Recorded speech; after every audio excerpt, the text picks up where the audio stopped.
dari teman-teman semua, anak-anak muda khususnya perlu tahu bagaimana seorang bapak bangsa kita pada saat itu membuat visi Indonesia masa depan itu diketahui oleh masyarakat internasional.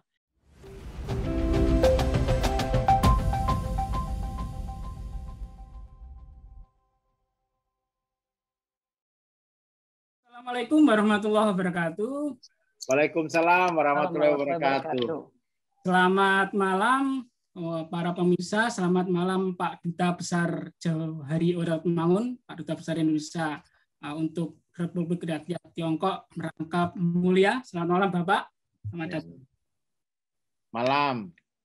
Selamat malam juga Bu Yeni Wahid yang akrab dipanggil dengan Mbak Yeni, tokoh perempuan Indonesia yang luar biasa, yang sangat menginspirasi bagi kita semuanya. Selamat malam Mbak Yeni. Selamat malam Mas Zuhri. Terima kasih sudah diundang. Sama-sama Mbak Yeni. Selamat malam juga Mas Khairul Anam, atau Cak Anam lah kita panggil. Arek Jawa Timur, NU yang mendunia, yang sekarang jadi koordinator PPI Dunia. Selamat malam Cak Anam. Waalaikumsalam Mas Zuhri. Syukran. Ya, salam hormat Pak Dubes, Mbak Yeni. Salam hormat Mas Anam. Terima kasih, salam sejahtera bagi kita semuanya. Kali ini kita sedang berada di episode pertama podcast Suara Awadah, kolaborasi dengan PPI Dunia.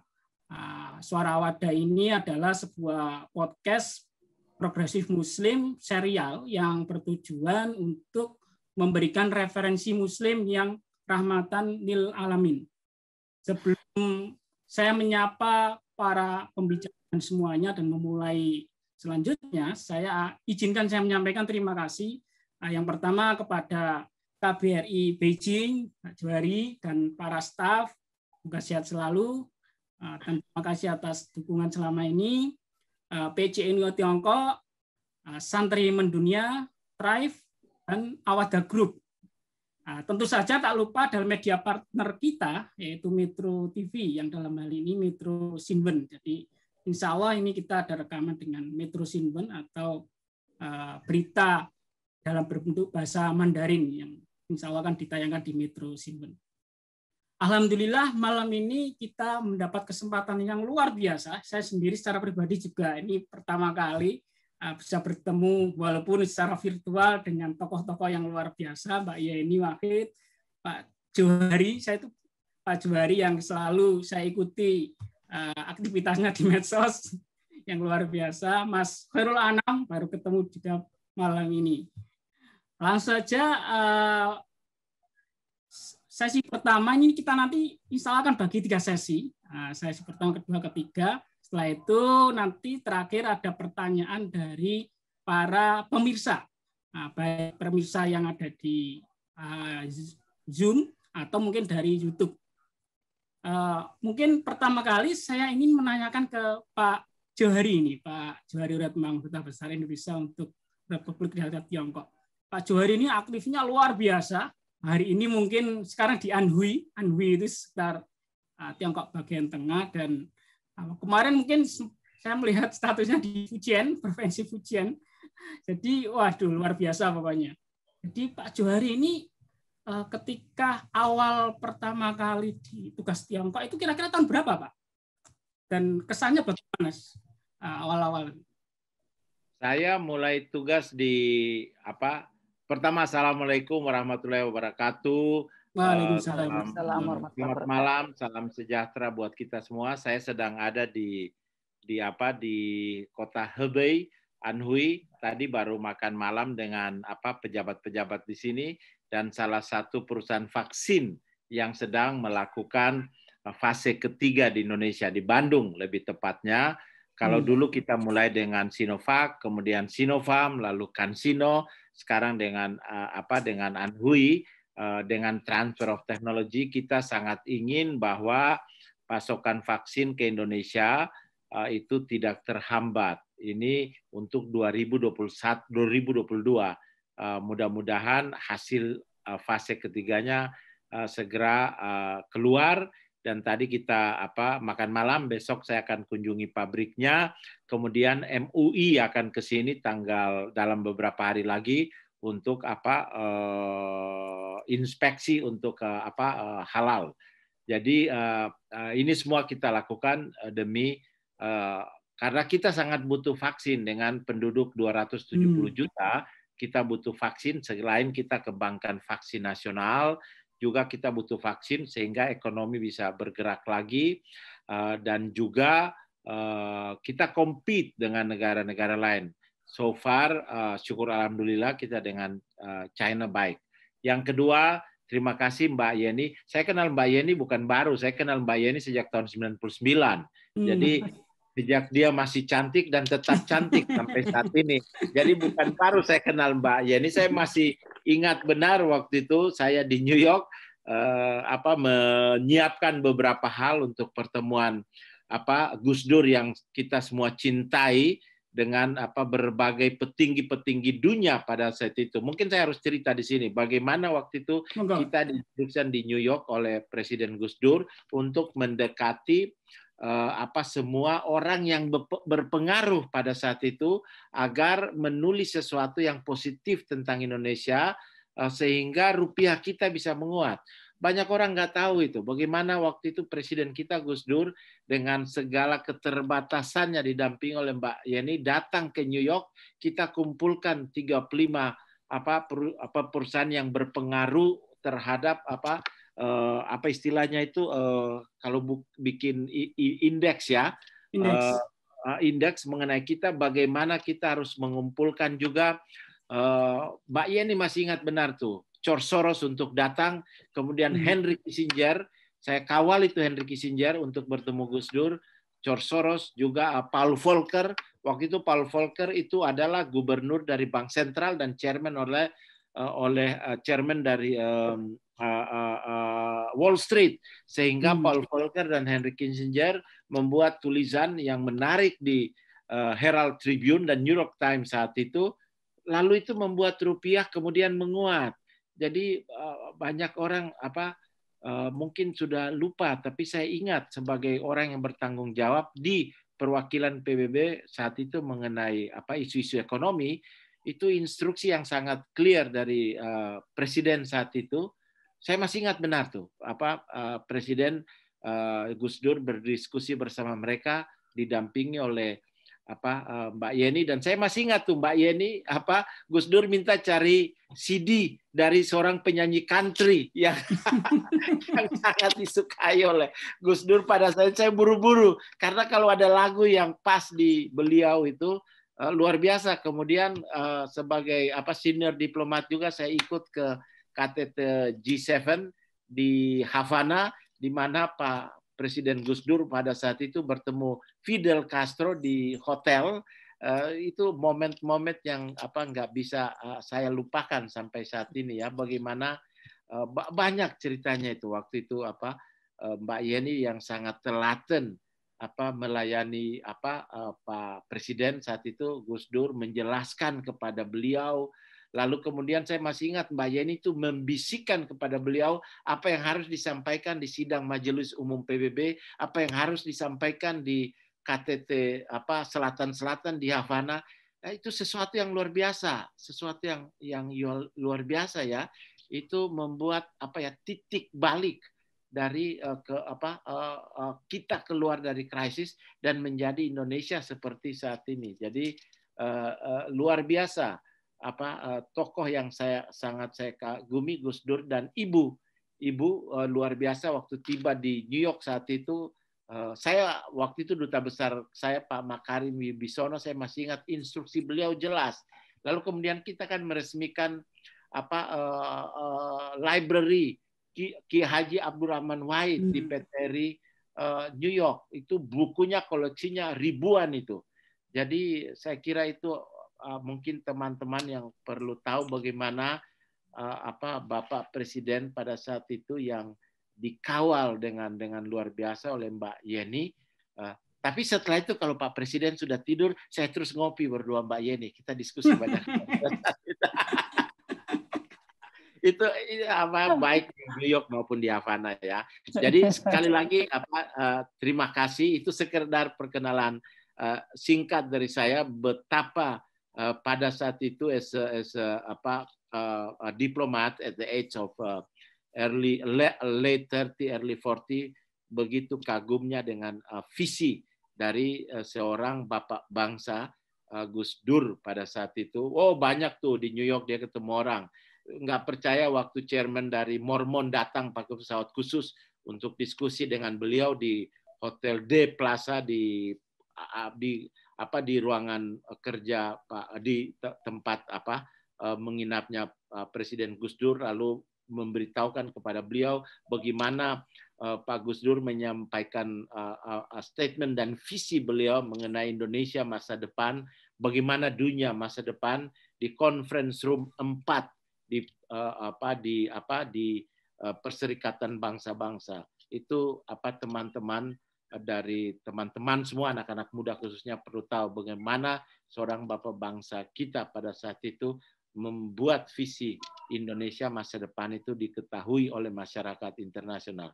Itu sesuatu yang luar biasa. Saya stop saja di situ. Nanti ceritanya banyak, Mbak Yeni. Sekian dan terima kasih. Wassalamualaikum warahmatullahi wabarakatuh. Waalaikumsalam warahmatullahi wabarakatuh. Luar biasa ini, benar-benar saksi sejarah ini Pak Dubes Jauhari ini. Padahal orang masih pengen dengar lebih lanjut loh Pak. Betul. Ya. Nanti saya tanya yang di sesi berikutnya nih. Apalagi dari dulu Pak Jo kan punya pengalaman dari negara di negara besar Amerika, sekarang terus Rusia, sekarang di Cina. Ini pengalaman pasti luar biasa banyak. Nanti pertanyaan berikutnya ini. Saya ke ini saat ini fenomena banyak sekali pelajar dan apapun lah condong kiblat ekonomi dan sebagainya itu ke Tiongkok. Yang dulu kita selama barat sentris, sekarang banyak sekali segala hal kita condongnya pasti ke Tiongkok, apapun ke Tiongkok. Seolah-olah ini benar apa yang dikatakan, yang satu hal ini adalah ada yang mengatakan ini adalah hadis, ada yang mengatakan ini adalah bukan hadis atau semacam hadis dhaif, mengatakan utlubul ilmu walau bisin. Nah, menurut Mbak Yeni, fenomena seperti saat ini itu pandangan Mbak Yeni seperti apa kira-kira dengan fenomena banyak sekali orang melihat Tiongkok ada segalanya dan luar biasa lah pokoknya. Monggo Mbak Yeni kira-kira seperti apa? Terima kasih Mas Zuri. Assalamualaikum warahmatullahi wabarakatuh. Waalaikumsalam. Shalom Pak Jo dan teman-teman sekalian yang mungkin menyaksikan pada malam ini. Pertama-tama terima kasih atas undangan dari Suara Awadah sehingga saya bisa difasilitasi untuk ngobrol-ngobrol online dengan orang-orang hebat yang juga saya kagumi, terutama Pak Jo yang saya dengan beliau punya banyak pengalaman dan petualangan di masa lalu dulu yang berlanjut sampai sekarang. Tadi dikasih teasernya sedikit oleh Pak Jo ya tentang petualangan-petualangan kita dulu. Langsung bernostalgia rasanya Pak Jo. Tapi kalau soal ngopi-ngopi nggak usah diceritain Pak Jo, itu kan rahasia kita. Itu kita diskusi banyak hal yang penting now. Kayaknya kalau saya nulis buku biografi Pak Jo yang paling pertama nih harus diwawancara. Ya. Lalu yang kedua di sini juga ada tokoh muda kita Mas Khairul Anam, Ketua PPI Dunia, yang juga ini beliau Pak Jo, beliau adalah bendahara saya di FPTI, Federasi Panjat Tebing Indonesia. Oh iya, itu luar biasa panjat tebing. Yang pernah juara dunia. Betul. Tahun lalu. Iya, insya Allah akan terus juara dunia. Amin. Atlet-atlet kita luar biasa sekali. Mereka punya visi juga luar biasa, punya keinginan untuk terus mempertahankan prestasinya, gitu ya. Dan kita semua dari FPTI berjuang keras untuk memfasilitasi mereka lah agar mereka bisa tetap mempertahankan gelar-gelarnya saat ini. Ya. Mas Zuri memang kalau orang Islam sangat terbiasa mendengar hadis utlubul ilmi walau bisin ya, tuntutlah ilmu walau sampai ke negeri Cina. Walaupun ada yang mengatakan hadisnya hadis dhaif, tetapi bahwa ini sudah menjadi narasi yang beredar di kalangan umat Islam dan seolah-olah menjadi pembenar visi dari Nabi Muhammad SAW tentang peran Cina pada saat ini, visi jauh ke depan yang dimiliki oleh Nabi Muhammad sendiri, sehingga bisa memprediksi bahwa Cina kemudian akan menjadi kekuatan terbesar di dunia. Kalau secara kekuatan ekonomi, Cina sudah mengalahkan Amerika pada saat ini. Nah, walaupun untuk kekuatan-kekuatan lainnya masih berada di bawah Amerika.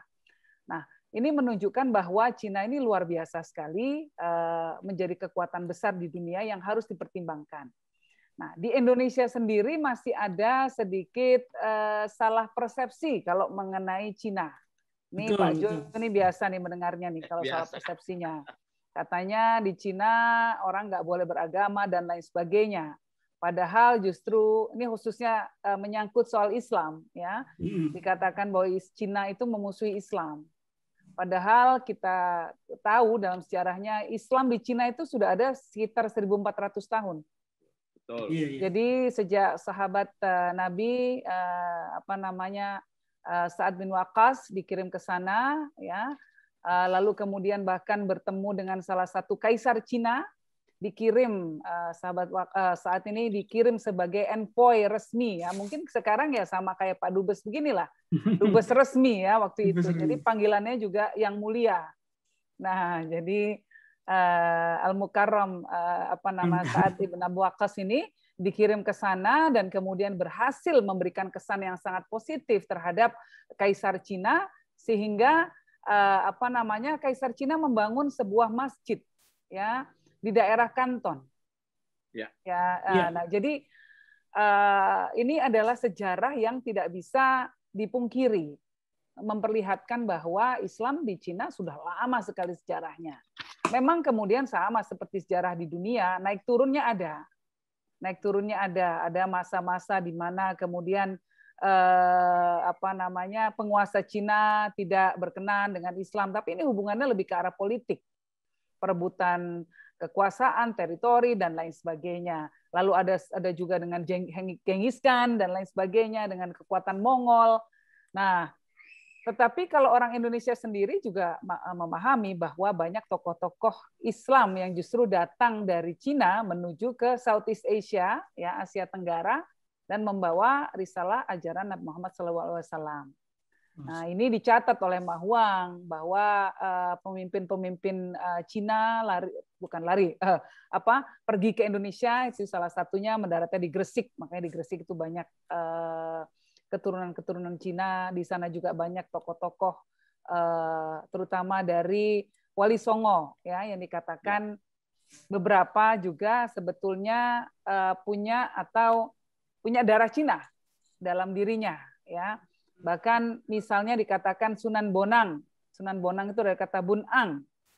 Nah, jadi ini menunjukkan bahwa Islam dan Cina itu bukan sesuatu yang aneh.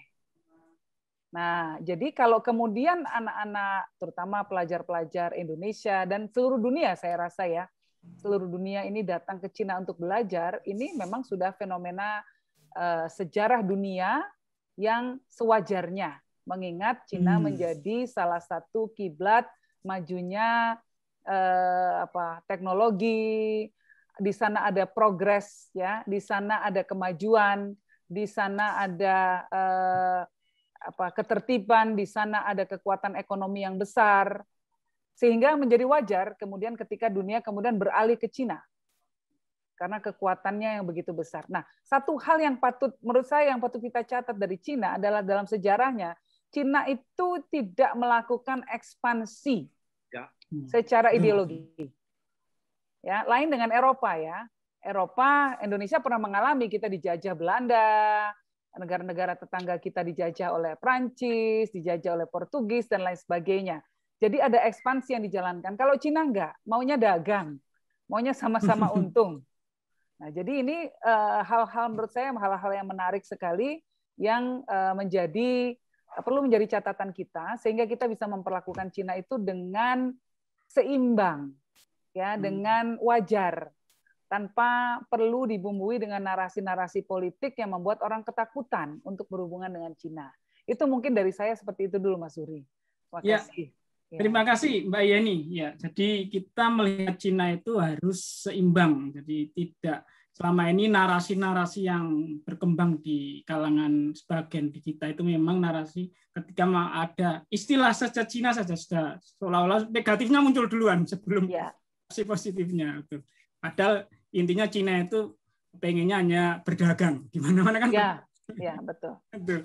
Ini kita kalau bicara berdagang di Cina itu pelajar Indonesia itu kalau data dari Kedutaan Besar Republik Indonesia di Beijing ada sekitar 15.490 pelajar Indonesia yang ada di Tiongkok. Itu data tahun 2019 yang lalu sebelum pandemi. Jadi kemungkinan bisa naik turun dan ini adalah pelajar Indonesia terbanyak kedua setelah Australia. Banyak yang belum tahu sebenarnya pelajar Indonesia di luar negeri terbanyak kedua itu ternyata di Cina. Menurut Mas Anam nih, saya ke Mas Anam atau Cak Anam, tokoh NU muda yang mendunia ini, menurut Cak Anam dari fenomena sekarang ini banyak sekali pelajar Indonesia yang pergi belajar ke Tiongkok itu sebagai seorang koordinator PPI dunia, ada nggak karakteristik perbedaan antara pelajar Indonesia yang di Tiongkok dengan pelajar Indonesia di negara-negara lain, misalnya di Amerika atau di Eropa? Monggo, Cak Anam. Terima kasih, Mas Zohri. Bismillahirrahmanirrahim. Assalamualaikum warahmatullahi wabarakatuh. Waalaikumsalam. Yang saya hormati Pak Dubes, Mbak Yeni.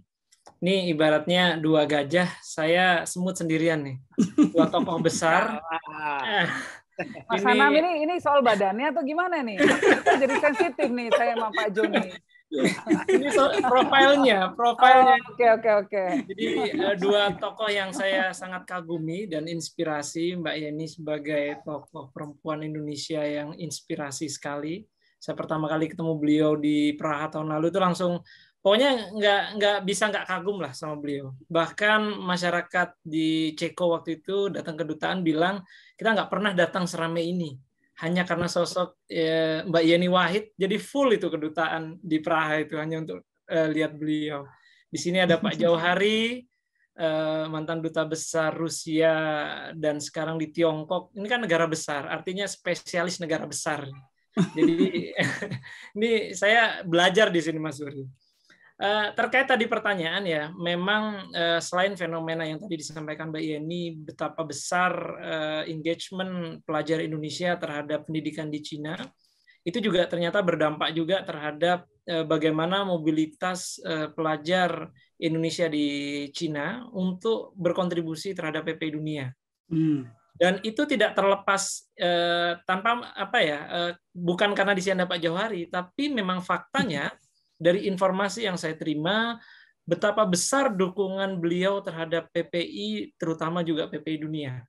Pada periode yang lalu, koordinator PPI Dunia adalah Mas Fadlan Muzaki, yang berasal dari PPI Tiongkok, itu mendapatkan mandat sebagai koordinator PPI Dunia dan tuan rumah simposium internasional yang seharusnya dilaksanakan di Tiongkok pada 2020.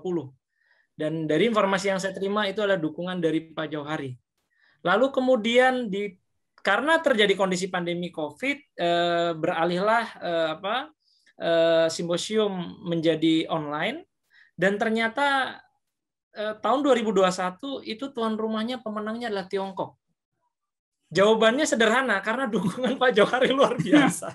Jadi dari situ saja sebenarnya sudah bisa terjawab, Mas Zohri. Jadi bagaimana peran teman-teman PP Tiongkok, saya salut sekali. Di kepengurusan saya tahun ini, alhamdulillah menjadi salah satu rekor tertinggi dalam sejarah PP Dunia, di mana sebelumnya pengurus itu paling banyak di zaman Mas Fadlan 200-an orang. Di periode saya mencapai 450 orang. Luar biasa. 65 itu berasal dari PP Tiongkok dan itu tertinggi. Artinya hampir 15% itu kontribusi berasal dari PP Tiongkok. Kalau saya bisa bilang, saya mulai masuk dalam PPI Dunia sejak tahun 2019. Jadi saya nyampe Oktober di Ceko, lalu saya terpilih sebagai ketua PPI Ceko. Saya mengikuti perkembangan itu memang luar biasa teman-teman PPI Tiongkok. Dan ketika saya menjadi koordinator, PPI Dunia yang banyak membantu saya, yang banyak support saya itu adalah salah satunya dari rekan-rekan PPI Tiongkok. Dan tetap saja kuncinya adalah besarnya dukungan dari Pak Jauhari selaku duta besar. Artinya memang ada mutualisme, ada sinergi yang kuat antara KBRI dan PPI, itu juga mendorong kemudian aktivitas teman-teman. Artinya rekan-rekan PPI mahasiswa mungkin butuh sosok seorang ayah, butuh sosok seorang presiden di luar negeri yang kemudian dekat dengan mereka yang memberi dukungan. Nah, ini saya lihat ada korelasi positif antara besarnya dukungan pimpinan KBRI dengan aktivitas rekan-rekan PPI. Di bawah PPI Tiongkok itu ada PPI Malaysia, yang saya dengar juga duta besarnya juga sangat mendukung sekali kegiatan PPI, dan memang agak berbeda dengan rekan-rekan di Eropa. Dan itu mungkin Mbak Yeni juga merasakan ketika dulu kuliah di Amerika, di Permias. Amerika kan gabung dengan Eropa, di Amerop. Nah, di Amerop itu memang karakternya teman-teman lebih cenderung, oke, kita ada di Eropa, kita belajar, kita kuliah. Kita udah jauh nih dari Indonesia. Jangan sampai kita nggak fokus kuliah gitu. Akhirnya memang secara umum teman-teman di Amerop itu lebih banyak fokus pada kegiatan-kegiatan perkuliahan. Nah, kalau di teman-teman Asia, ini kalau kita, karena PPI Dunia kan ada 3 kawasan ya, Amerika, Eropa, Asia, Oseania, dan Timur Tengah Afrika. Jadi karakternya, kalau karakter Asiana inilah karakter organisatoris. Hampir rekan-rekan di Asiana itu paling gampang kita cari pengurus.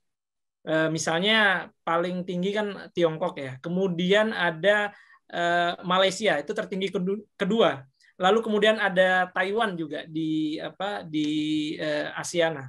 Ini menunjukkan kontribusi rekan-rekan di kawasan Asiana ini sangat besar.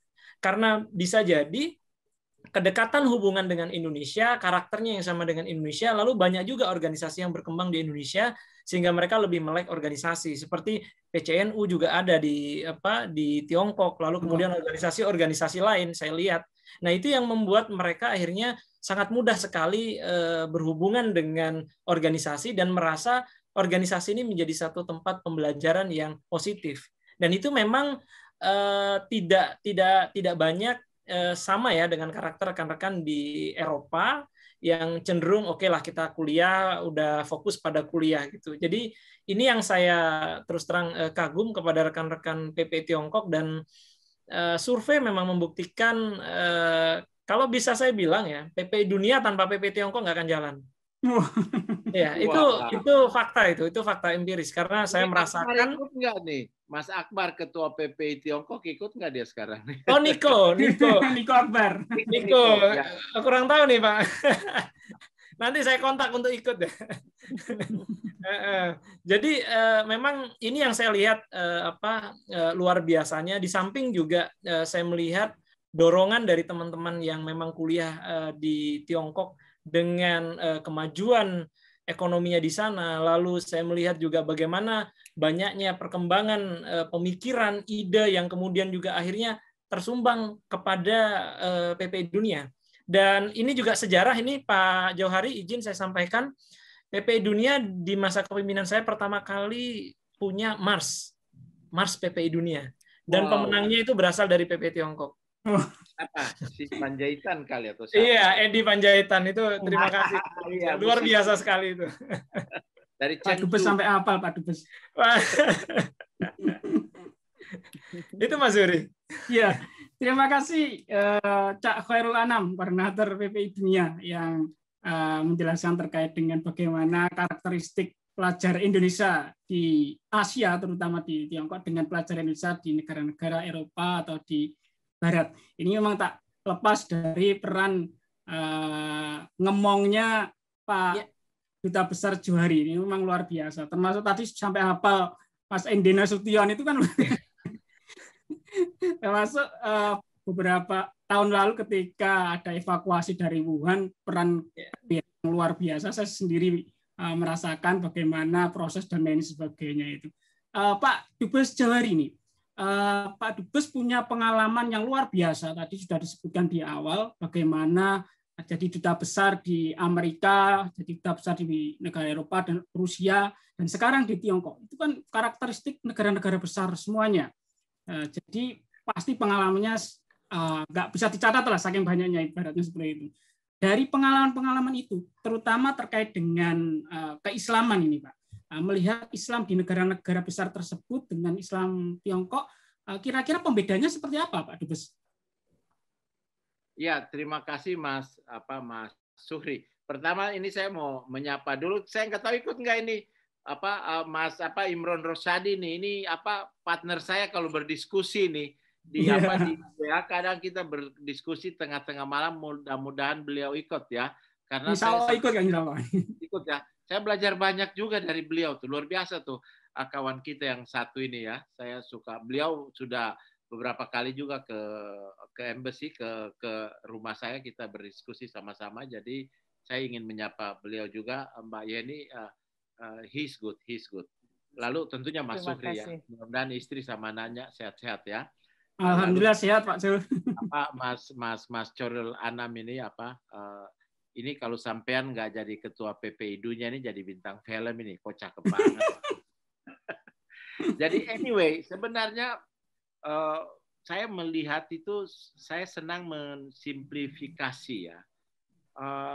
Kalau kita lihat perjuangan bangsa Indonesia di saat kita merdeka, mendeklarasikan kemerdekaan kita, itu kan didorong oleh tokoh-tokoh muda yang luar biasa pada saat itu, kolaborasi antara tokoh-tokoh muda yang ada di dalam negeri maupun tokoh-tokoh muda yang ada di luar negeri. Pada saat itu PPI-nya itu ada di Belanda, didorong atau bukan dipimpin tapi di guide oleh Pak Muhammad Hatta pada saat itu, dan tokoh-tokoh muda dunia di Indonesia dan sebagian besar saya tahu berasal dari kalangan NU pada saat itu. Nah, ini kan kolaborasi yang luar biasa sehingga kita bisa membuat Indonesia merdeka di tahun 1945. Nah, kolaborasi itu berlanjut. Saya kira saya tuh ketemu Pak Gus Dur, Presiden Gus Dur itu tidak hanya di New York, di Belanda juga. Beliau punya teman di Belanda yang banyak pada saat itu. Pada saat beliau selesai bersekolah dari Irak, kan beliau punya sahabat di Belanda, ada beberapa, termasuk orang-orang Indonesia di sana. Saya tahu persis itu. Nah, kan lalu beliau punya sahabat-sahabat juga di Korea, sahabat-sahabat di Amerika. So think about that. Seorang Gus Dur yang berasal dari Indonesia, yang kemudian bisa membina pergaulan yang luar biasa, yang berskala global, dan all of them itu respect him, begitu loh. Kan itu bukan sesuatu yang biasa, sesuatu yang luar biasa. Lalu dengan visi yang luar biasa itu, kan beliau ingin membangun Indonesia. Nah, visi dari Bapak bangsa kita pada saat kita memerdekakan Indonesia, visi dari seorang Gus Dur pada saat memimpin Indonesia, kan mestinya kita lanjutkan sekarang dalam era teknologi yang luar biasa sekarang. Nah, inilah yang what is happening now. What is happening now, and one of the country that yang leading saat ini adalah China. Bukan berarti kita nggak membina kolaborasi strategik juga dengan negara-negara lainnya. Biasanya saya menyampaikan bahwa kalau dulu kita itu mendayung di antara mendayung perahu kita di antara dua karang, sekarang kan kita mendayung di antara berbagai karang. Janganlah kita menabrakkan perahu kita di salah satu karang tersebut. Nanti karam kita. Ini pelajaran yang simpel dari presiden kita, Gus Dur. Beliau kan mendayung di antara berbagai karam di era tahun 2000 di mana saat kita sedang menghadapi multidimensional crisis. Instruksi waktu itu ke New York jelas. Selain bertemu pemimpin-pemimpin negara, beliau ingin bertemu pemimpin-pemimpin agama dan pemimpin-pemimpin usaha, dunia usaha, termasuk mereka yang berpengaruh dalam mempengaruhi rating kita. Kan think about that. Do you think that some of the leaders at the time instructed all of the governments, all of the Indonesian representative di seluruh dunia, khususnya kami waktu itu di New York melalui duta besar, untuk beliau ingin berbicara dengan semua yang berpengaruh sehingga bisa membuat keputusan yang membuat ekonomi Indonesia keluar dari krisis. Tahun 98, 99 itu kan situasi krisis kita. Kalau kita nggak kelola dengan baik, Indonesia ini udah bubrah. Kan orang nggak berpikir ke itu. Kita kan nggak bubrah. Kita kemudian jadi semakin kuat sampai saat ini. Nobody think about that. Bahwa itulah kontribusi yang luar biasa. Dan saya masih ingat saat itu tulisan di The Economist, The Islands of Democracy. Kan nggak gampang saat itu. Luar biasa. Ini yang teman-teman muda perlu tahu ya. Nggak mudah. Dan itu dari network of friendship yang telah dilakukan oleh salah satu tokoh bangsa kita, namanya Gus Dur. Dia bisa berdialog dengan siapapun pada saat itu. George Soros, Henry Kissinger, Paul Volcker. Waktu itu beliau membuat suatu tim advisor yang terdiri dari 5 tokoh dunia. Saya mendampingi Paul Volcker ke Indonesia, ngomong dengan Pak Alwi Siap, cerita dengan di ruangan kerja Pak Presiden Gus Dur pada saat itu. Visi beliau pada saat itu ingin melihat Indonesia dan yang maju. Dan ini warisan yang harus kita kembangkan saat ini dalam konteks yang kekinian saat ini. Ini nih Indonesia, dan ini momennya nggak ada. Momentum itu nggak datang berkali-kali. This is the time for us. Salah satu yang bisa kita jadikan partner adalah China. Karena geopolitik, geoekonomi itu akan bergeser. Dan saya kira itu sudah dibaca oleh Pak Gus Dur long time ago, not now. Itu kemudian yang saya masih ingat benar, diskusi ringan, mungkin berat ya, sambil ngopi tuh di Hotel de Plaza, breakfast kita ngopi sama-sama, tengah malam Gus Dur sudah tidur, kita ngopi, membicarakan. Then it was you, Mbak Yeni, at the age of 28 at the time, still single. Belum Pak, masih di bawah itu Pak, masih 25, 26. 25, and he was in Indonesia at the time. Come on, think about that. Bahwa this is the right time. We have to seize the benefit. We need to seize the moments. Otherwise, we will be left behind. Itu warisan yang yang diberikan oleh Gus Dur kepada kita sekarang ini. Jadi, thank to you all. Ini momentum yang tepat, momentum di bulan Ramadan ini dengan hati dan suci dan bersih. Indonesia itu punya potensi yang luar biasa untuk menjadi negara maju. Bukan abal-abal tiba-tiba banyak prediksi menyebutkan bahwa beyond 2030, in 2045 we are going to become number 5. Bukan out of the blue tiba-tiba datang. Itu sudah dirintis dari Bapak bangsa kita sampai Pak Gus Dur sampai Pak Jokowi sekarang. Nah, 2030, beyond 2030, it's only 9 years from now. All of you will be only 30-something. Think of Mbak Yeni in the year 2000, 1999. She's only 25 and she was thinking of that. Kan, this is the thing that you have to think about that. Dan saya suka baca buku-buku mengenai bagaimana NU berkontribusi dalam Nahdlatul Ulama berkontribusi dalam pembangunan bangsa ini. Dan paling tidak dalam karir diplomatik saya menyaksikan itu. Jadi, think about that. Indonesia ini negara besar, negara luar biasa. Kita akan menjadi negara besar di masa depan.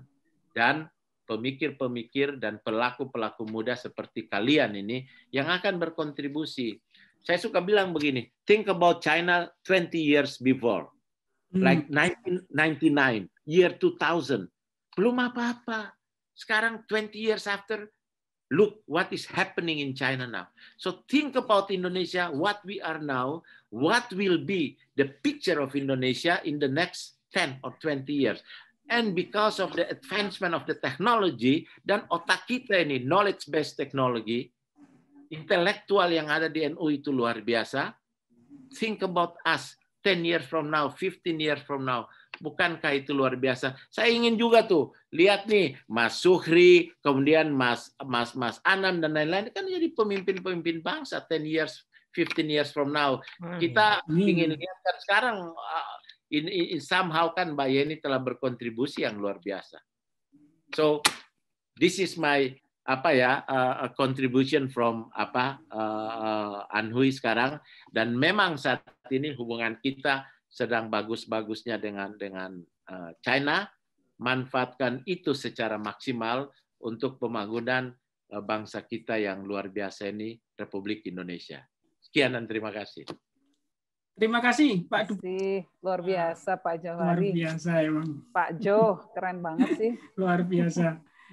Pandangan beliau termasuk bagaimana orang luar melihat Gus Dur sosok waktu itu ketika di Amerika dan lain sebagainya. Ini saya mau bertanya pada Mbak Yeni Wahid ini. Karena tadi Pak Johari adalah orang luar, maka saya harus bertanya langsung pada orang dalam. Yang waktu itu mungkin masih di bawah 25 tahun ya Mbak Yeni.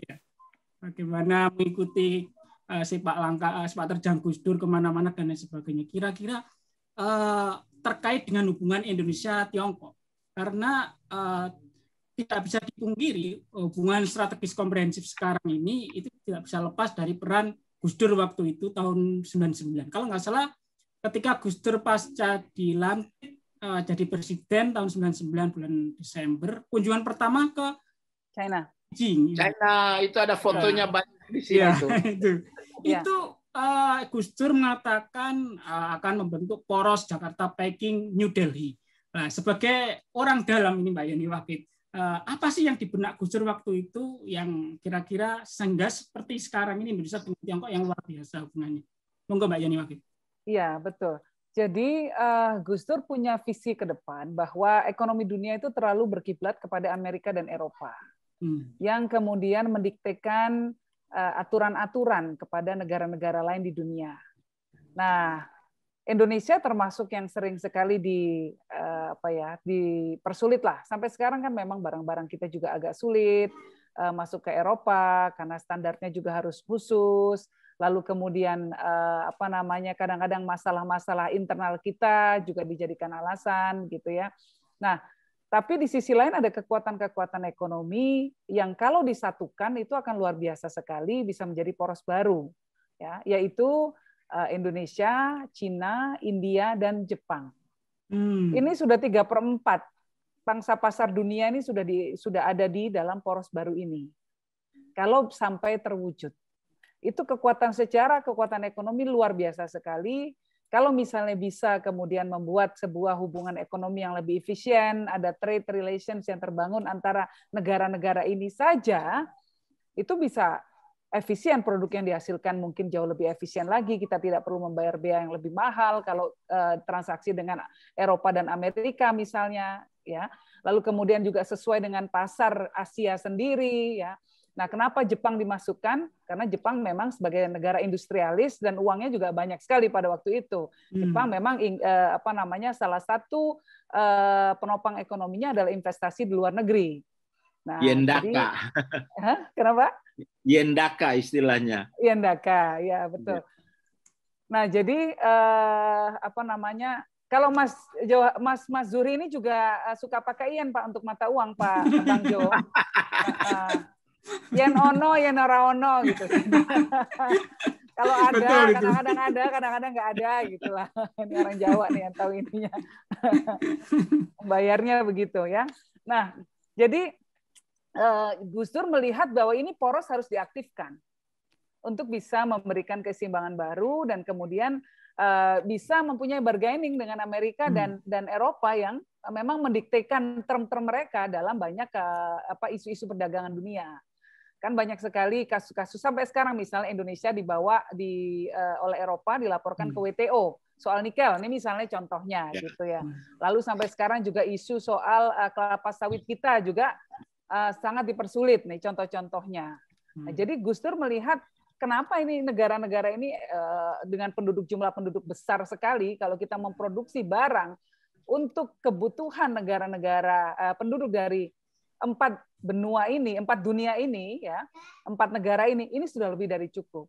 Itu pandangan Gus Dur pada waktu itu. Jadi kenapa kemudian mencoba membentuk poros baru yang sempat membuat Presiden Clinton agak kelabakan juga. Ya, karena kalau sampai terbentuk ya lumayan bisa menjadi counter trade gitu ya untuk negara-negara Eropa dan Amerika. Sampai kemudian Clinton mengirim envoy atau mengirim utusan ketemu Gus Dur. Ini maksudnya gimana sih? Mau musuhan sama Amerika? Enggak, bukan begitu. Tetapi ini kan prinsip dari pasar bebas, di mana kita ingin memproduksi barang-barang yang lebih efisien, lebih murah, lebih berkualitas.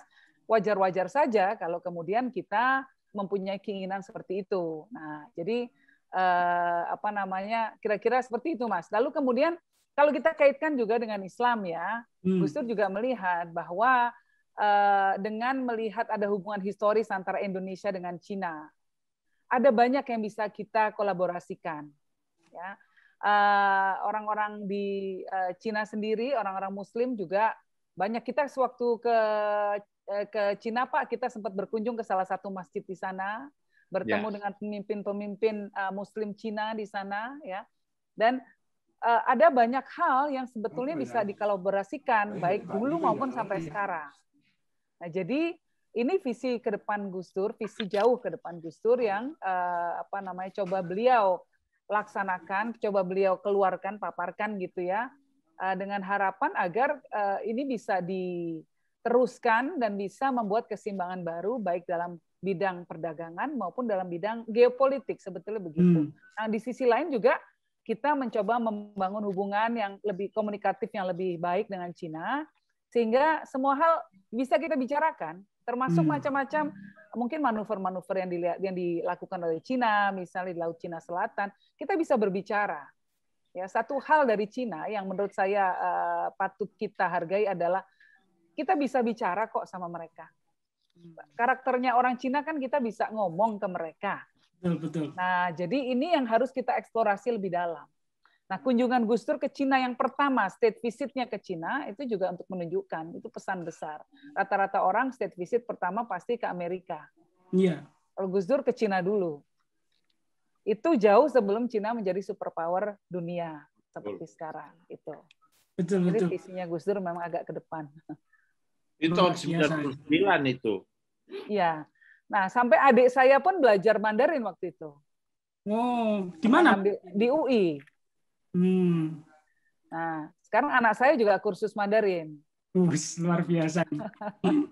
Biar nyusul Pak Jo nanti. Kalau liburan ke Beijing udah Beijing. Assalamualaikum Beijing. Saya tunggu. Saya mau cerita sedikit mengenai ini nih. Waktu itu saya dipanggil dubes saya, namanya Pak Makarim Wibisono. Bu Yeni tahu persis Pak Makarim. Jo ke sini. Waktu itu saya kepala bidang ekonomi di Perutusan Tetap Republik Indonesia untuk PBB. Ini saya dapat instruksi dari Pak Alwi Siap nih, yang pasti ini dari Gus Dur. Gus Dur itu ingin membentuk tim advisor untuk ekonomi Indonesia. Harus ketemu 5. Ya, Bu Yeni tahu persis kan, Mbak Yeni siapa-siapa mereka. Nah, kebetulan itu 2 atau 3 ada di New York begitu loh.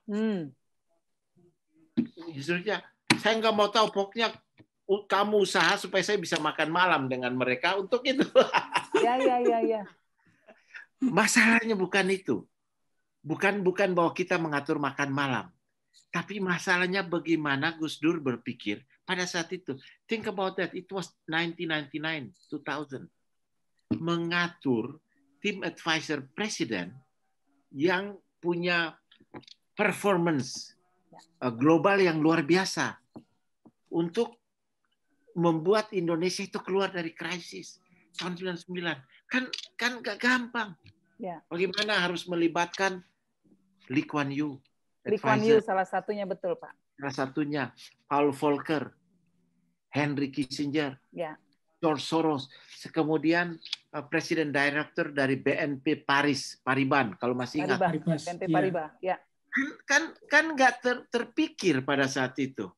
Waktu saya dapat instruksi itu pun, ini Gus Dur mau ngapain gitu. Lalu kemudian, thanks to Gus Dur, kemudian saya bisa datang ke kantor Henry Kissinger dan berkomunikasi dengan Henry Kissinger berkali-kali, dengan Paul Volcker, membawa beliau ke Jakarta dan lain-lain. but bukan. Lalu kemudian Presiden Gus Dur datang ke New York, ketemu pemimpin Mormon. Ya. Kan datang, terbang beliau dari West Coast sana pakai pesawat pribadi datang dari Presiden Utah. Parker, iya. Iya, dan ketemu Gus Dur. Come on. Jadi kan orang yang bergaul global memanfaatkan dan kemudian pemimpin Korea di Korea waktu itu kemudian datang ke Korea juga seorang pemimpin Indonesia yang punya wawasan global yang meminta advisors dari mereka yang tokoh-tokoh dunia ini untuk membuat Indonesia keluar dari krisis. Kan nggak gampang itu, jangan kira itu gampang. Itu luar biasa. Kalau kalau istilah sekarang kan throwback. Ya, throwback. Throwback to the 1999 year 2000. Kan dan yang tahu pembisiknya siapa pada saat itu. Yang ini, ya Mbak Yeni nih di samping Gus Dur terus. Tapi masih sama kayak Pak Jo posisinya, masih belajar, masih ikut-ikut, belum terlalu ngerti waktu itu kan Pak Jo. Sama-sama kita. Karena Fidel Castro datang dengan itu, Gus Dur masih sarungan di hotel di Havana. Kan nggak banyak yang tahu. Iya, saya duduk di bawah itu Pak Jo waktu itu Pak Jo. Saya duduk di bawah, Gus Dur duduk di kursi. Lalu kemudian saya bacain majalah ya kayaknya The Economist deh buat Gus Dur gitu ya. Gus Dur cuma pakai kaos dalam yang putih itu. Singlet itu sama singlet. Tahu-tahu ada ketukan di pintu. Tok tok tok tok tok. Aduh siapa ini ya? Begitu dibuka, loh Castro. Kaget. Luar biasa sekali. Iya. Kalau Mbak Yeni masih ingat kan mau pidato di sidang Majelis Umum PBB, terus di KTT Selatan-Selatan, Mbak Yeni itu yang bacain speech kita untuk Gus Dur supaya beliau ingat kan? Iya Pak. Kemudian beliau di sana, you know what happened dengan improvisasi Gus Dur yang sangat fasih bahasa Inggris dan bahasa Prancis, dia ngomong apa adanya, nggak keluar dari skenario dan orang semua terpesona. Kan sesuatu yang luar biasa. Itu hanya terjadi pada orang-orang yang luar biasa. Terima kasih Bang Jo. Iya. Terima kasih Pak Jari. Mbak Yeni ini. Saya ingat kalau tadi Mbak Yeni bicara ketika Gus Dur mengatakan orang Cina itu memang yang penting diajak diskusi dulu. Teman saya memang ketika berinteraksi dengan mereka apapun bisa diselesaikan ketika berdiskusi. Nah, berbeda dengan orang-orang makan. Betul. Dan makan betul. Dan makan. Ini Mas Zuri, kita tuh kadang-kadang melihat orang Cina kenapa bisa sukses secara ekonomi. Ya. Tadi Bang Jo itu betul sekali. Kita perlu melihat Cina 20 tahun yang lalu mereka di mana? Belum seperti sekarang, tapi sekarang luar biasa sekali progresnya. Bahkan bisa menciptakan diamond dari karbon. Jadi polusi udara itu, karbon dioksida yang dihasilkan oleh polusi diambil sama mereka, dikompres, dimasukkan dengan pressure yang sangat kuat, berubah jadi apa? Jadi berlian. Ini kan betul-betul secara harafiah mengubah sampah jadi berlian. Bayangkan mereka bisa punya teknologi seperti itu, membuat berlian buatan, walaupun buatan tetap mahal. Nah, jadi ini Cina luar biasa sekali progresnya ya. Tapi kita perlu bertanya kenapa sih kok Cina kemudian bisa begitu maju? Lompatan yang dibuat gitu, yang dalam waktu hanya mungkin 2 dekade, luar biasa sekali lompatannya. Dan apa yang bisa ditiru oleh Indonesia? Ya.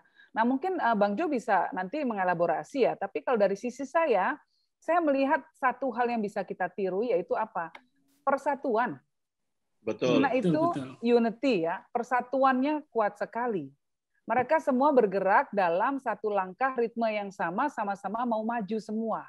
Nggak sibuk sikut-sikutan, nggak ada urusan soal suku, ras, agama dan lain sebagainya, konflik lah dengan soal sara, kan tidak seperti itu.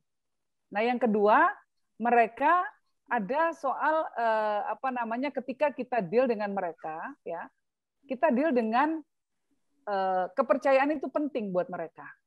Ya. Ya, kepercayaan penting. Nah, orang Cina ini yang saya tahu ya Pak, tradisi dari keluarga-keluarga Tionghoa adalah kalau ada anak misalnya mau usaha, ya, dipinjemin uang lagi sama omnya atau siapa yang yang lebih berhasil gitu ya. Nah, supaya bisa sukses, yang namanya kapital itu penting. Kalau orang mau maju dalam bisnis, salah satu syaratnya tentu harus punya kapital. Kalau mau berusaha ya, punya modal. Nah, modal itu bisa dipinjamkan oleh keluarganya. Lah kok gampang banget meminjamkan uang? Ya, karena di sana ada unsur kepercayaan. Dan orang yang dipinjami tahu bahwa kalau dia kemudian mangkir, kemudian uangnya nggak dipakai untuk usaha secara sungguh-sungguh, maka kepercayaan akan hilang. Besok-besoknya susah mau dipinjemin lagi. Nah, kita bisa nggak kayak gitu? Nah, yang ketiga, etos kerja. Kalau kita lihat ya, orang Cina produktivitasnya luar biasa dibandingkan dengan kita. Ya, walaupun memang orang Cina jauh lebih produktif dibandingkan dengan banyak bangsa di dunia. Orang Indonesia kan sama kayak orang Latin Amerika, misalnya Amerika Latin, kita lebih banyak hahehe-nya, kita happy-happy, kita ngopi-ngopi dulu gitu. Nah, orang Cina memang produktif. Orang Cina memang produktif, itu harus diakui. Dan ketika orang produktif, ya tentu hasilnya lebih tinggi. Nah, jadi kalau kita bisa, ibaratnya orang macul, kita cuma macul 1 hektar, dia sudah bisa macul 2 hektar. Ya hasilnya lebih banyak yang 2 hektar. Nah, itu menurut saya kita perlu tiru, tidak perlu kemudian kita harus iri kepada mereka, tidak perlu kita harus dengki, ya. Tapi yang bisa kita tiru. Nah, menurut saya begitu itu Mas Zuri, ya, itu. Ya, betul sekali, Bu. Orang Cina itu sebenarnya lebih Islami daripada orang Islam. Yang baik, nggak semua juga. Sama lah kayak di Indonesia, ada yang baik, ada yang nggak baik betul, juga. Betul. Ya. Tapi memang etos dan lain sebagainya itu memang hal yang positif itu memang perlu kita tiru. Saya ingat saya ke masjid New Beijing itu pertama kali ketika tahu kita orang Indonesia, yang diingat mereka adalah Gus Dur, Pak Ju. Iya. Oh, Gus Dur, wah pasti mereka cerita bangganya luar biasa ketika Gus Dur hadir datang langsung ke masjid New tersebut. Ini cerita yang luar biasa. Di masjid Xi'an juga sama, di kota Xi'an itu ceritanya juga pokoknya kalau mereka mengatakan Gus Dur itu wahide ya kan? Wahide. Bahasa Tionghoanya wahide. Termasuk Mbak Yeni Wahid ini panggilannya wahide kalau enggak di grup-grup di chatnya orang-orang Tiongkok itu, wah ini Mbak Yeni Wahid wahide yang ke sana. Karena kedekatan kita juga saat ini yang luar biasa sehingga banyak sekali investasi dan sebagainya. Nah, termasuk bagaimana hubungan antar masyarakat ini yang paling penting. Jadi hubungan people to people. Dari fenomena banyaknya pelajar Indonesia yang belajar ke sana, tantangan dan sebagainya. Kira-kira menurut Mas Anam, kedepannya itu bagaimana tantangan dan peluang pelajar-pelajar Indonesia yang ada di Tiongkok kembali ke Indonesia? Monggo Mas Anam. Oke, terima kasih. Jadi sedikit menambahkan tadi yang disampaikan Pak Jo dan Mbak Yeni, memang saya melihat juga dan belajar ya, kalau kita berada di Indonesia mungkin ada beberapa konotasi yang negatif. Kalau dalam tanda kutip ya, terhadap bagaimana Cina berkembang. Tapi kalau kita lihat keluar, bagaimana secara positif seperti tadi Mbak Yeni sampaikan, bahkan profesor saya sendiri Mbak itu bilang ekonomi di Ceko itu nomor 2 terbesar itu dari Cina. Itu menunjukkan bahwa mereka juga tidak hanya berkembang di Asia itu sendiri, tapi bahkan di Eropa saya lihat juga sangat berpengaruh. Bahkan data mahasiswa luar negeri yang ada di Ceko yang saya pernah diskusi juga dengan beberapa profesor saya di sana, itu mostly itu hampir 60% itu dari Tiongkok. Itu menunjukkan bagaimana mereka mengirimkan banyak sekali mahasiswa ke luar negeri yang kemudian datang dan kembali membangun Indonesia. Nah, saya lihat ini juga seharusnya seperti yang disampaikan Mbak Yeni, kita belajar dari bagaimana Tiongkok itu berkembang dalam 2 dekade terakhir. Mereka mungkin menggunakan teori yang sering kita dengar sebagai ATM ya, amati, tiru, modifikasi. Yang jadi masalah kita hanya meniru saja, tapi nggak bisa memodifikasi. Jadi nggak berkembang gitu loh saya. Nah ini yang kemudian saya lihat pelajar Indonesia yang harus kembali itu harus bagaimana menumbuhkan potensi dan daya saing. Kalau kita lihat di data Global Innovation Index tahun 2019, ya Tiongkok itu berada di 10 besar, Singapura nomor 9, Indonesia berada di peringkat 85. Dan salah satu indikatornya adalah Indonesia kurangnya output high technology.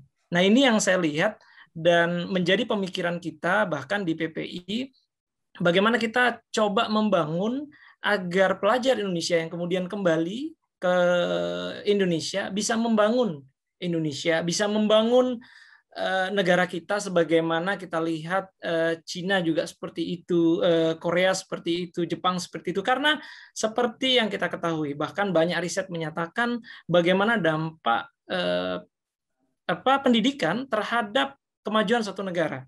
Ya, Claudio Canals, peneliti dari Italia, pernah mengatakan bagaimana negara-negara seperti Amerika, Jerman, Tiongkok, Spanyol itu mereka ekonominya maju karena investasi terhadap dunia pendidikan. Nah, ini yang kemudian menurut saya ke depan harus dikembangkan pemerintah kita. Jadi ketika mahasiswa Indonesia kembali ke Indonesia, membangun Indonesia, melihat bagaimana potensi yang ada di Indonesia, kita bisa belajar dari apa yang dilakukan oleh Tiongkok. Yang Mbak Yeni tadi cerita, mungkin dulu tidak ada apa-apa, tapi 2 dekade terakhir mereka berkembang begitu pesat. Bagaimana teknologinya begitu berkembang, bagaimana ekonominya berkembang. Bahkan kita ketahui bersama, dunia belum punya 5G, Tiongkok sudah punya 5G sendiri. Mereka sudah punya 5G. Nah, seperti kita ketahui ya, kalau kita melihat data dari World Bank, itu kita punya potensi digital ekonomi yang besar. Bahkan di tahun 2025 Indonesia akan diprediksi menjadi yang terbesar di Asia Tenggara. Nah, ini yang menurut saya harus dimanfaatkan oleh kita, pemuda ataupun pelajar Indonesia, agar kita bergerak membangun Indonesia. Banyak potensi yang bisa kita bangun di Indonesia. Seperti bagaimana mengembangkan artificial intelligence, big data, blockchain, jaringan 5G, industri perikanan. Kita punya banyak potensi. Pemerintah Indonesia melalui Presiden Jokowi sekarang memiliki program ya poros maritim. Nah, kita bisa memanfaatkan itu karena kondisi Indonesia, perikanannya, lautnya itu bisa kita kembangkan. Banyak hal yang bisa kita kembangkan sehingga kita juga bisa ikut serta membangun perekonomian Asia. Kita bisa menjadi negara besar seperti tadi disampaikan bagaimana prediksi ekonomi ke depan di 2030 ataupun 2050 Indonesia akan menjadi negara besar. Bahkan PricewaterhouseCoopers ya di tahun 2017 dalam reportnya menyatakan Indonesia akan menjadi negara terbesar keempat di bawah Tiongkok, Amerika, dan India. Nah, ini potensi yang harus kita manfaatkan. Pelajar Indonesia membangun Indonesia, kembali ke Indonesia itu menjadi satu keharusan. Karena kita butuh mereka. Kita belajar bagaimana Cina, bagaimana Jepang, bagaimana Korea membangun negaranya yang besar dengan orang-orangnya. Nah, ini yang kita harapkan bahkan di PPI Dunia. Sekarang kita banyak diskusi bagaimana melihat Indonesia di 2030 nanti. Bagaimana di 2045, apa yang harus kita lakukan? Bagaimana kita mempersiapkan diri kita menghadapi persaingan global. Kita tidak bisa serta-merta hanya menyalahkan, misalnya kemarin konteks, wah ini gara-gara undang-undang Omnibus jadi banyak warga negara asing masuk ke Indonesia. Menurut saya itu bukan itu masalahnya, tapi bagaimana kita mempersiapkan diri untuk bersaing dengan mereka. Bukan kemudian menyalahkan, wah yang si Anu lebih pintar dari kita kalah. Wah negara ini lebih pintar, kita nggak bisa bersaing. Bukan itu. Justru kita malah tidak mempersiapkan diri. Nah ini yang penting menurut saya. Tidak hanya buat pelajar Indonesia yang di luar negeri, tapi yang juga di Indonesia, bagaimana kita mempersiapkan kompetensi kita. Jadi jangan sampai kita kemudian kalah berkembang, kita kalah bersaing dengan masyarakat global, lalu kemudian malah menyalahkan orang lain. Kan ini menjadi hal yang salah menurut saya. Itu Mas Ferry. Ya, terima kasih Mas Khairul Anam. Ya, ini kita masuk ke sesi terakhir ini, tidak terasa ternyata terakhir terkait dengan pertanyaan-pertanyaan dari para pemirsa atau pendengar yang masuk di Zoom ini. Yang pertama terkait ini Pak Johari, saat Ramadan ini Nah, ini kan Cina itu kan punya tradisi sejarah Islam yang sangat panjang yang tadi sudah disebutkan Mbak Yeni Wahid. Nah, Islam di sana dan sekarang adalah Ramadan di masa pandemi yang kedua di Tiongkok dan Indonesia kan otomatis. Yang tahun lalu sempat masjid dan tempat ibadah lain juga ditutup karena dampak pandemi lah. Saat ini karena Pak Johari kan dari kota ke kota yang pasti tahu lah ibaratnya terkait dengan perkembangan Ramadan atau Islam saat ini di Tiongkok. Kira-kira Ramadan di Tiongkok saat ini banyak masjid yang sudah dibuka atau masih ditutup, Pak Johari? Silakan. Terima kasih Mas Sukri. Saya senang tadi itu Mas Khairul Anam bicara mengenai digital economy ya, karena ini salah satu yang saya selalu mendorong juga. Karena kontribusi digital ekonomi di Tiongkok itu sudah 32% terhadap GDP-nya. Di kita kan baru 3%. We are being projected that by 2030 digital ekonomi kita itu akan 130 sampai 150 miliar. Saya kemarin baru berkunjung ke Geely itu mobil, kemudian ke H2C. Rata-rata semua digital ekonomi ini sudah saya kunjungi dan berdiskusi dengan mereka. Ini we need to leapfrogging untuk bisa membangun Indonesia yang jauh lebih maju dari sekarang. Dan saya kira salah satu elemen utamanya adalah digital ekonomi. Jadi to those ini anak-anak muda teman-teman mahasiswa yang sedang sekolah di luar negeri, khususnya di Tiongkok. I'm so proud of PPIT di sini. Sekarang ketuanya Mas Niko Akbar, sebelumnya Mas Fadlan. Itu luar biasa mereka di sini ya, menggali ilmu untuk kelak berkontribusi ke Indonesia termasuk di digital ekonomi. Jadi pulang nanti Mas Khairul Anam jangan lagi jadi pegawai negeri, buka industri dan lain-lain. Itu banyak peluang. Pegawai negeri udahlah kami aja. Nanti kalau ada yang benar-benar serius, masuklah jadi pegawai negeri dan sama-sama semua kita berjuang sama-sama. Itu akan membantu Indonesia di masa yang akan datang. Yang kedua mengenai memang saya kita di sini mulai Ramadan itu sejak Selasa 13 April yang lalu. Sejak bulan lalu masjid-masjid sudah mulai dibuka di sini, jadi sudah bisa melakukan sholat Jumat di masjid juga, tarawih sekarang. Kami di KBRI sudah mulai melaksanakan juga, tentunya dengan protokol kesehatan yang ketat ya. Karena saya kira itu salah satu kunci keberhasilan China adalah protokol kesehatan yang luar biasa. Jadi sudah dimulai dan sangat terasa. Bahkan ini saya sebut ini safari diplomasi ekonomi. Berkunjung ke beberapa daerah di mana mereka itu berinvestasi di Indonesia. Kemarin di Hangzhou saya baru berkunjung ke Guilin otomobil, kemudian H2C itu smart city dan lain-lain, dan kemudian solar company yang sudah berinvestasi di Indonesia. Itu kita semua ditanya begitu, nanti kalau buka puasa jam berapa, nanti kalau sahur jam berapa, mereka provide. Bukan perhatiannya ya, tapi mereka concern begitu loh mengenai hal-hal yang simple begitu. Itu kan refleksi dari suatu society yang menghargai pihak lain yang punya aliran kepercayaan yang berbeda. Itu kan ada, it's reflected here. Sekarang kita ada di Anhui juga, begitu juga. Tadi makan ditanya macam-macam bagaimana nanti. Jadi mereka memberikan perhatian terhadap hal-hal yang mungkin menurut kita simple. If you are going to other countries, sometimes they don't think about that gitu. Itu di sini mereka perhatikan hal-hal karena mereka tahu sekarang adalah bulan Ramadan. Itu sebenarnya refleksi dari bagaimana mereka menghargai pihak lain yang mempunyai kepercayaan yang berbeda dengan mereka. Itu kan luar biasa.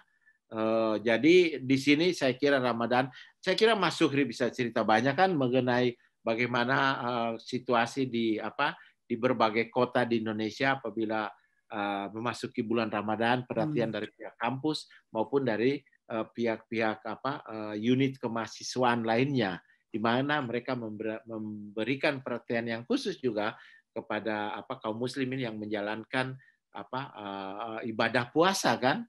Itu kan saya suka berpikir juga mereka ini memberikan perhatian, itu kan berarti sesuatu yang diajarkan ke mereka, bukan sesuatu yang ujuk-ujuk kan itu diajarkan. Jadi mereka kan memberikan perhatian.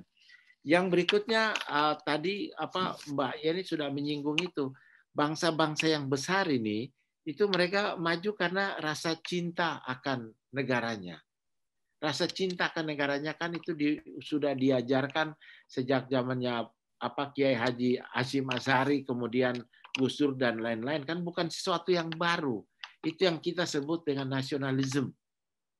Rasa cinta akan bangsa. Itu yang membuat China maju. Kan 20 tahun pertama sejak mereka membuka diri, kan human resources development. Dan membangun nasionalisme, rasa cinta akan bangsa. Lalu 20 tahun kemudian mereka membangun Cina seperti sekarang. Salah satu yang mereka lihat bahwa bisa leading mereka adalah digital economy, kemajuan di bidang teknologi. Nah, itu kan yang dilakukan, itu kan visi bersama kita juga. Kan semangat nasionalisme itu bukan sesuatu. You lihat aja pemikiran Gus Dur, kayak Hashim Asy'ari dan lain-lain, itu fondasi dasar bangsa ini. Jadi kalau kita keluar dari DNA kita seperti itu, ya bubrah bangsa ini, simple as that begitu. Jadi nasionalisme yang berlandaskan kepada Pancasila dan lain-lain itu kan sudah ditorehkan oleh bapak-bapak bangsa kita. Kita nggak usah lagi ke yang lain-lain. Nah, Cina kuat karena itu. Mereka kembali ke nilai-nilai dasar mereka. Amerika kuat karena itu. Kan ada survei. Eropa juga kuat. What makes you proud as a Russian? What makes you proud as an Indonesian? What makes you proud as an American? Dari 7 jawaban, 1 sampai 6 itu terkait dengan nasionalisme. Nomor 7 baru economic development. Meanings that nationalism will drive the economic development. Not the other way around. Bahwa economic development yang drive nationalism. Itu pemikiran yang salah. Dan saya kira itu yang telah dilakukan oleh bapak bangsa kita, termasuk Gus Dur.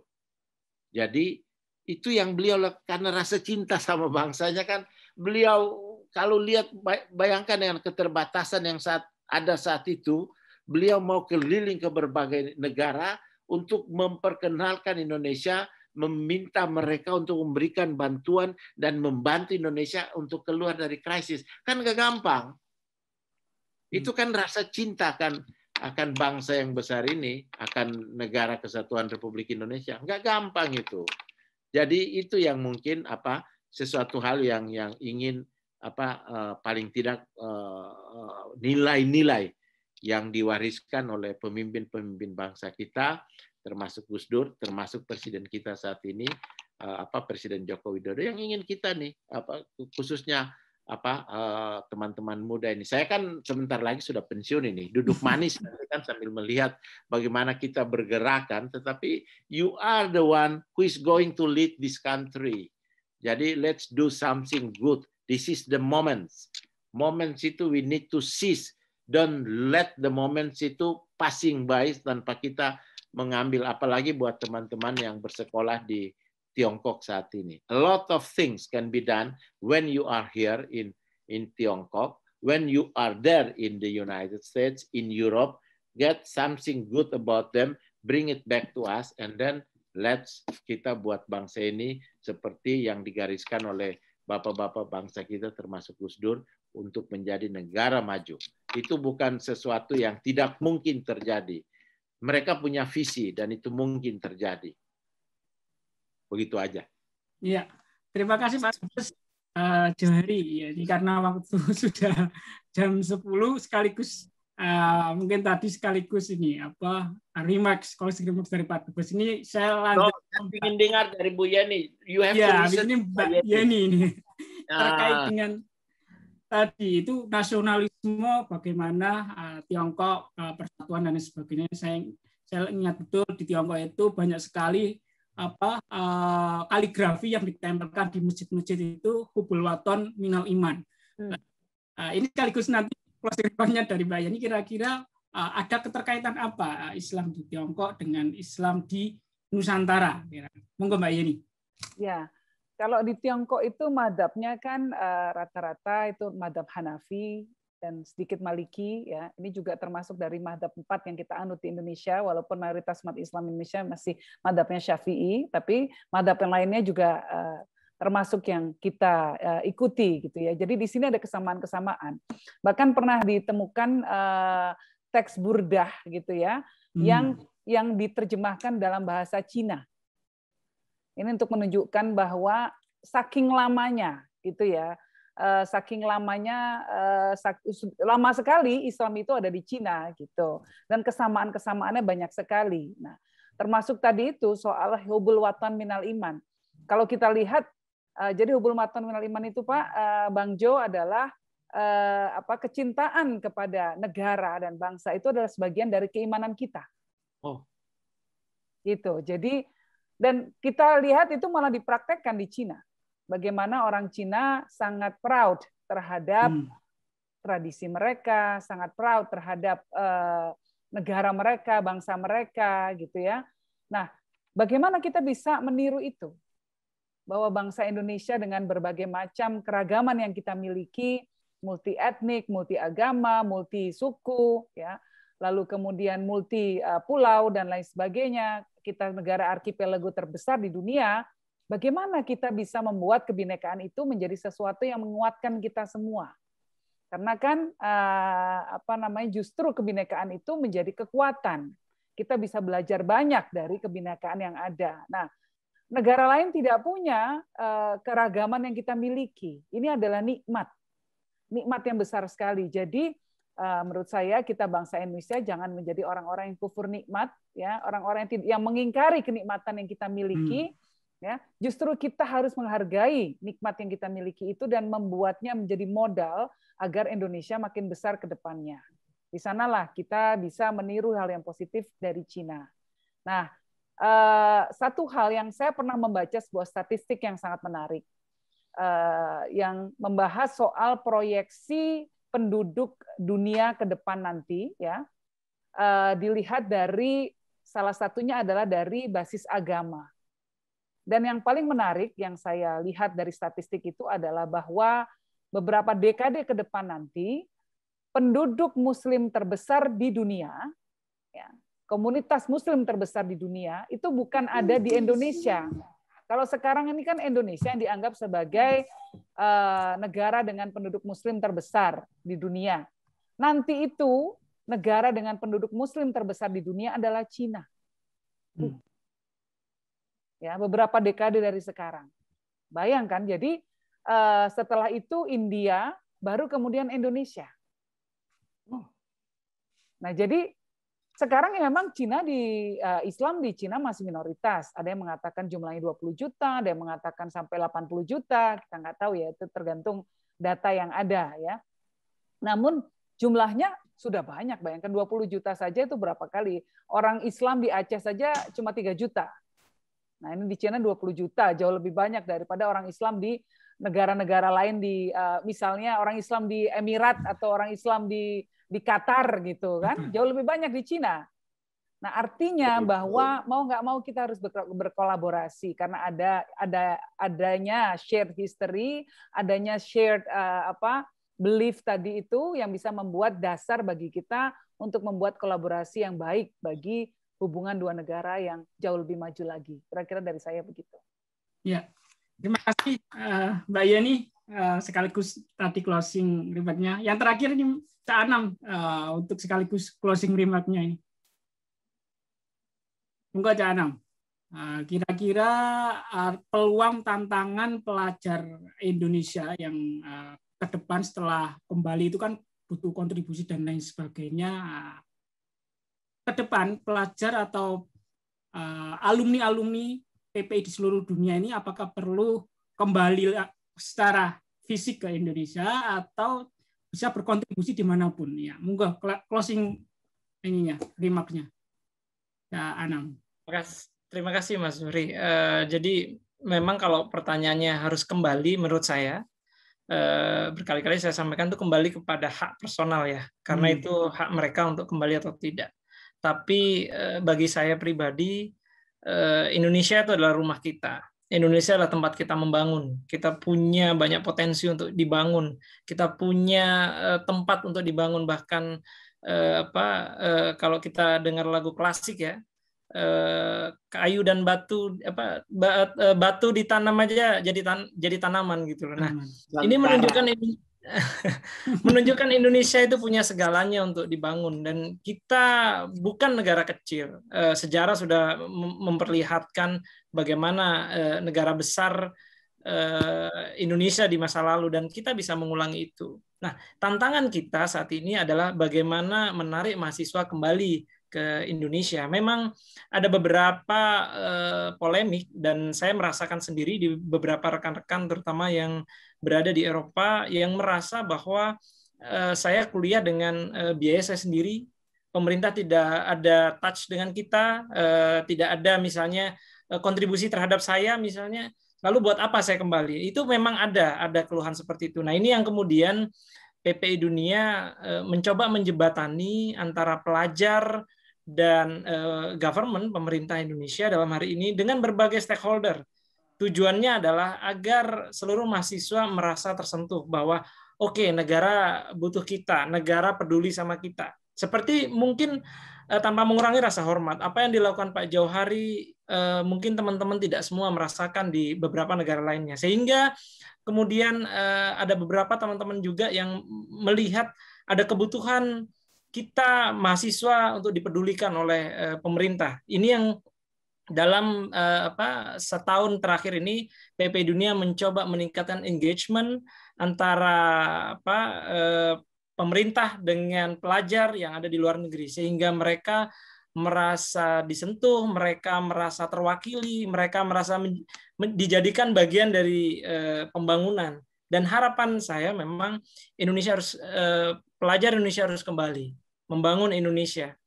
Karena seperti yang saya sampaikan tadi, banyak research, banyak dukungan, banyak negara besar dan contoh yang memperlihatkan bahwa kembalinya mereka, pelajar-pelajar di luar negeri di negaranya, itu akan membangun secara langsung. Memang ada istilah, kita bisa kok membangun Indonesia dari luar, gitu. Tapi saya melihat dengan kondisi sekarang, kita butuh orang-orang yang intelek, yang memang punya pemahaman maju ke depan untuk membangun Indonesia dari dalam. Ketika kemudian kita bisa berkembang, bolehlah kita misalnya membangun Indonesia dari luar. Tapi menuju Indonesia 2030, Indonesia 2045, kita butuh pelajar-pelajar potensial yang punya pemikiran jauh ke depan untuk membangun Indonesia dari dalam. Harapannya adalah kembali ke Indonesia, membangun Indonesia. Itu Mas Zuhri. Iya, terima kasih Mas Khairul Anam, Koordinator PPI Dunia 2020-2021. Terima kasih juga saya sampaikan ke Pak Dubes Johari Uratmangun yang malam ini di Beijing sudah jam 11 malam. Luar biasa. Terima kasih Mbak Yeni Wahid, ilmunya malam ini yang luar biasa sekali. Saya sangat bahagia dan bisa bertemu dengan beliau-beliau dan semuanya yang ada di sini di serial Suara Awadah atau podcast Suara Awadah pertama bekerjasama dengan PPI Dunia. Sebelum saya tutup, silakan para peserta untuk dibuka kameranya untuk bisa ikut berfoto bersama sebentar. Setelah itu nanti kita closing. Silakan nanti biar Mas admin Hasim Habibie akan memfoto. Silakan kalau akan saya aba-aba.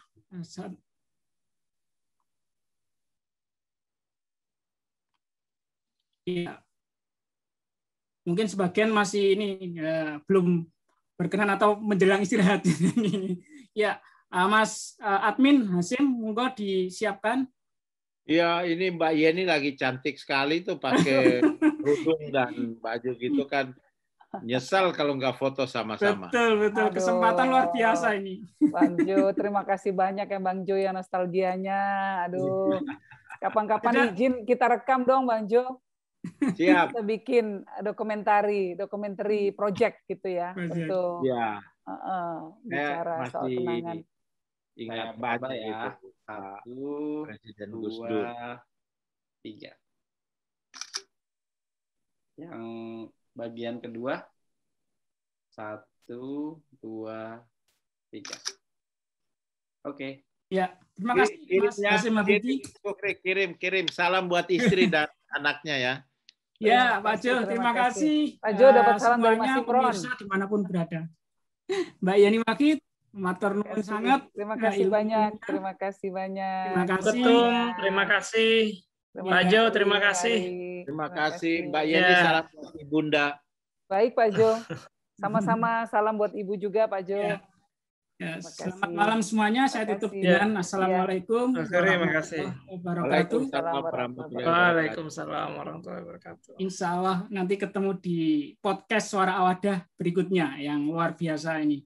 Terima kasih. Amin. Selamat malam. Terima kasih. Selamat malam Mbak Yeni.